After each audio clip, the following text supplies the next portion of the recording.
ለእናንተም ጠጉሩን በመሸረብና ወርቅን በማንጠልጠል ወይም ልብስን በመጎናጸፍ በውጭ የሆነ ሽልማት አይሁንላችሁ። ነገር ግን በእግዚአብሔር ፊት ዋጋው እጅግ የከበረ የዋህና ዝግተኛ መንፈስ ያለውን የማይጠፋውን ልብስ ለብሶ የተሰወረ የልብ ሰው ይሁንላችሁ። የሐዋርያው ቅዱስ ጴጥሮስ መልእክት አንደኛ ጴጥሮስ ምዕራፍ 3 ከቁጥር 3 በስመ አብ ወወልድ ወመንፈስ ቅዱስ አሐዱ አምላክ አማእስሩ ሐሙሱ ለነሐሴ በዛቲ ዕለት ኮነት ሰማዕተ ቅድስት ክርስቲና ወለተ ርባኖስ መኮንን።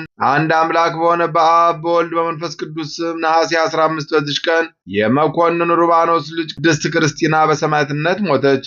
አባቷ ጣዖታትን የሚያመልክ ነው። እርሷም አባቷ እንዳስተማራት ታጥናቸው ነበረ። በአንዲት ዕለትም አስባ ተመራመረች። በልቧም እግዚአብሔር መፍራት አደረ። ተነስታም ፊቷን ወደ ምስራቅ መልሳ ቆመች። የምትጓዝበትንም የሕይወት መንገድ ይመራት ዘንድ ጸለየች። መንፈስ ቅዱስም አንድነቱንና ሦስትነቱን ገለጠላት። አባቷን በመጣ ጊዜ ልጄ እንዴት አለሽ አላት። በክብር ባለቤት በክርስቶስ ሕይወት አለሁ አለችው። አባቷም ሰምቶ እጅግ ደነገጠ። ልብሽን ምን ለወጠው አላት። እርሷም ከሰማይ አምላክ ተማርኩ አለችው። ከዚህ በኋላ አባቷ እያዘነ ሄደ። እርሷም ተነስታ ወደ እግዚአብሔር ጸለየች። ያን ጊዜ እግዚአብሔር መልአክ መጥቶ እንዲህ አላት፣ በርቺ፣ ከሦስት መኳንንት ትሰቃይ ዘንድ አለሽ። አዳይ በሆነ በጌታችን በኢየሱስ ክርስቶስ መስቀልም አተመባት፣ ሰማያዊ ኅብስትንም ሰጣት። ከዚያም በኋላ ተነስታ ጣዖታት ወዳሉበት ቤት ገብታ ቀጠቀጠቻቸው። አባቷም አይቶ እጅግ ተቆጣ። ልጁንም ይገርፏት ዘንድ አዘዘ።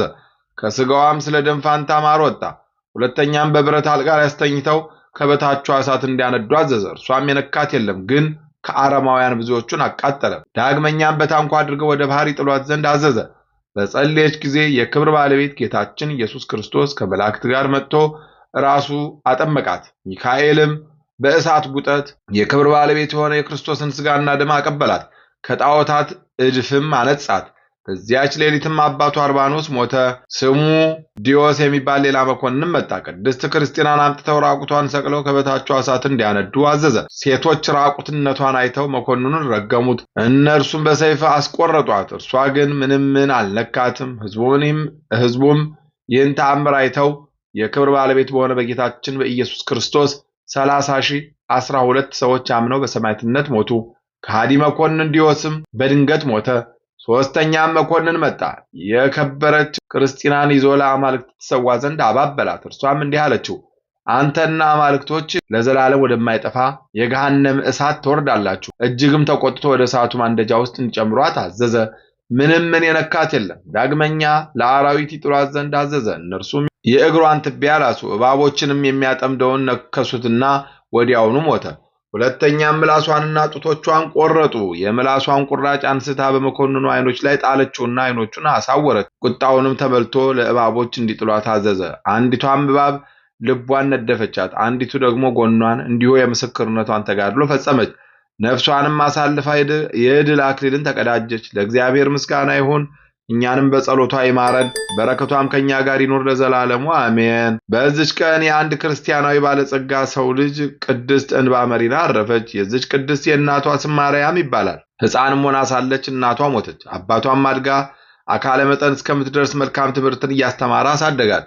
አባቷም እሷን አጋብቶ እርሱ ወደ አንድ ገዳም ሂዶ ይመነኩስ ዘንድ ወደደ። እርሷም አባቷን ተን ነፍስ አድነህ የኔን ነፍስ ታጠፋለህን? አለችው። እርሱም ስለ አንቺ እንዴት አድርጋለሁ? ከገዳሙ ውስጥ ሴት አይቀበሉምና አላት።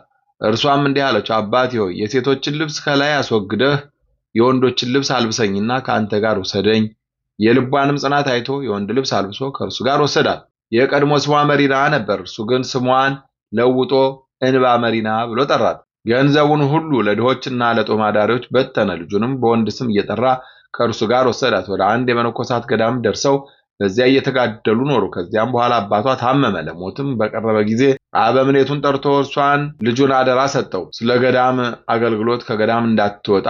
ከዚያም በኋላ አረፈና ቀበሩት። የከበረች እንባ መሪናም ከአባቷ ተለይታ ብቻዋን ቀረች። በጾም በጸሎት በስግደት ከቀድሞ እጥፍ አድርጋ ተጋድሎ ጀመረች። ከዚያ በኋላ የገዳሙ መነኮሳት ይህን ወጣት መነኮስ ከኛ ጋር ለገዳሙ አገልግሎት ለምን አይወጣም ብለው ተቃወሟት። እንዲህም አበምኔቱን ባስጨነቁት ጊዜ ከእርሳቸው ጋር ሰደዳት። ለመነኮሳቱ ቀለብ የሚሆነውን የገዳሙን እህል የሚሰበስብ አንድ ሰው አለ። መነኮሳቱን በሚወጡ ጊዜ ከእርሱ ዘንድ አድረው እህላቸውን ይጭናሉ። የእንግዳ መቀበያ ቤትም አለው። በዚያ ያድራሉ። በዚያች ዕለት ከጎረቤቱ አንድ ጎልማሳ ሰው መጥቶ በዚህ ሰው ቤት አድሮ የልጁን ድንግልና አጠፋ። እንዲህም አላት፣ አባትሽ ማን ደፈረሽ ብሎ የጠየቀሽ እንደሆነ አባ እንባ መሪና የሚሉት ወጣት መነኩሴ ደፈረኝ በይው። በጸነሰችም ጊዜ አባቷ አወቀ። ማን ነው የደፈረሽ ብሎ ጠየቃት። እርሷም እንዲህ ብላ መለሰችለት፣ አባ እንባ መሪና የሚሉት ወጣት መነኩሴ ደፈረኝ። ያን ጊዜም ተነስቶ ወደዚያ ገዳም ሄዶ መነኮሳቱን ይረግማቸው ጀመረ። አበምኔቱም ሰምቶ ወጣና መነኮሳቱን ለምን ትረግማቸዋለህ? እግዚአብሔርን አትፈራውም? ምን አለው። እርሱም በልጁ ላይ የሆነውን ነገረው። እንዲህም አለው፣ አባ እንባ መሪና የሚሉት ወጣት መነኩሴ የልጅን ድንግልና ስለደፈረ ነው አለው። አበምኔቱም በሰማ ጊዜ እውነት መሰለውና እጅግ አዘነ። ሰውየውንም እንዲህ ብሎ ለመነው፣ በአንድ ሰው በደል ንጹሐን የሆኑ መነኮሳትን በሕዝባውያን ፊት አታዋርዳቸው። ይህንንም ነገር ሰውር። ከዚህ በኋላ ቅድስት እንባ መሪናን ጠርቶ ይገሥጻት ይረግማት ጀመረ። እርሷም ስለምን እንደሚረግማት አላወቀችም ነበር። ባወቀች ጊዜ ከእግሩ በታች ወድቃ እኔ ወጣት ነኝና በደሌን ይቅር በለኝ ብላ ለመነችው። እርሱም እጅግ ተቆጥቶ ከገዳሙ አባረራት። እርሷም ከገዳሙ ውጭ ሆና እየተጋደለች ኖረች።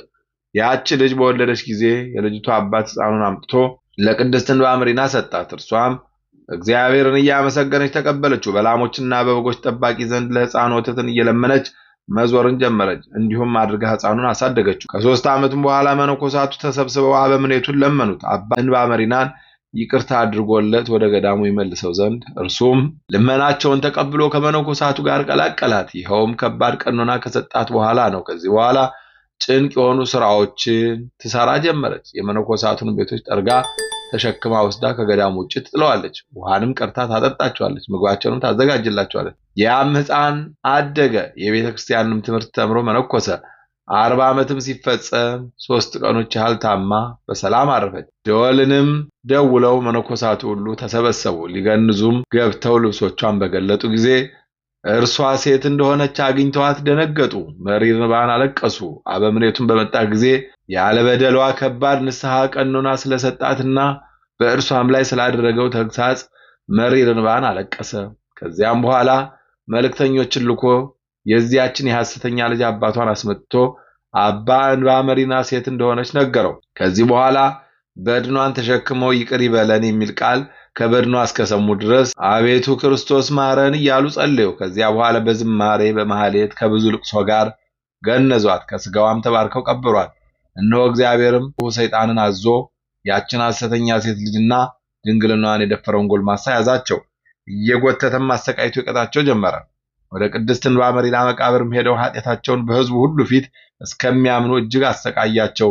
ከመቃብሯም ቁጥር የሌላቸው ድንቆች ተአምራቶች ተገለጡ። ለእግዚአብሔር ምስጋና ይሁን፣ እኛንም በጸሎቷ ይማረን ለዘላለሙ አሜን። በዚህች ዕለት በንጉሥ ዳኪዎስ ቄሳር ዘመን ቅዱስ ለውረኒዮስ በሰማዕትነት ሞተ። ይህም ቅዱስ በሃይማኖት የጸና ነው። የክብር ባለቤት ስለሆነ ስለ ክርስቶስ ሃይማኖት ሊቀ ዲቁና ተሹሞ የሊቀ ጵጵስናውን ገንዘብ ይጠብቅ ነበረ።